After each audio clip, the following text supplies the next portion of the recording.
Hi friends, இன்றைக்கி சூப்பரான egg bhurji எப்படி பண்ணுறதுன்னு பார்க்கலாம். ஒரு கடாயில் 1 டீஸ்பூன் ஆயில் சேர்த்துக்கலாம். 1 வெங்காயம், 1 துண்டு இஞ்சி, 2 பச்சை மிளகாய் எல்லாமே பொடியாக கட் பண்ணி சேர்த்துக்கலாம். 5 நிமிஷம் வெங்காயம் நல்லா வதங்கட்டும். அடுத்து ஒரு தக்காளியை பொடியாக கட் பண்ணி சேர்த்துக்கலாம். நல்லா கலந்து விட்டுடலாம். தக்காளி 5 நிமிஷம் வதங்கட்டும். கருவேப்பிலை சேர்த்துக்கலாம். அடுத்து ஒரு பவுலில் 3 முட்டையை உடச்சி சேர்த்துருக்கேன். 1/4 டீஸ்பூன் உப்பு, 1/4 டீஸ்பூன் மஞ்சள் தூள், 1/4 டீஸ்பூன் மிளகுத்தூள் சேர்த்து நல்லா கலந்து வச்சுருக்கேன். இப்போ தக்காளி நல்லா வதங்கிடுச்சு. 2 டீஸ்பூன் மிளகாய் தூள் சேர்த்து நல்லா கலந்து விட்டுடலாம். 5 நிமிஷம் கழித்து நம்ம கலந்து வச்சுருக்கிற அந்த முட்டையை அதில் சேர்த்துடலாம். சேர்த்துட்டு ரொம்ப கிளறக்கூடாதுங்க, மெதுவாக கிளறணும்.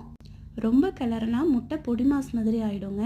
அதனால் மெதுவாக இந்த மாதிரி ஒரு பக்குவத்தில் கிளறிக்கணுங்க. ஒரு 5 நிமிஷம் அப்படியே இருக்கட்டும். அவ்வளோதாங்க, சூப்பரான எக் புர்ஜி ரெடி ஆகிடுச்சு. கொத்தமல்லி தழையை போட்டு இறக்கிடலாங்க.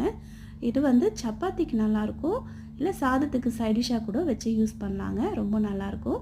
நீங்கள் செஞ்சு பார்த்துட்டு எப்படி இருக்குன்னு கமெண்டில் சொல்லுங்கள்.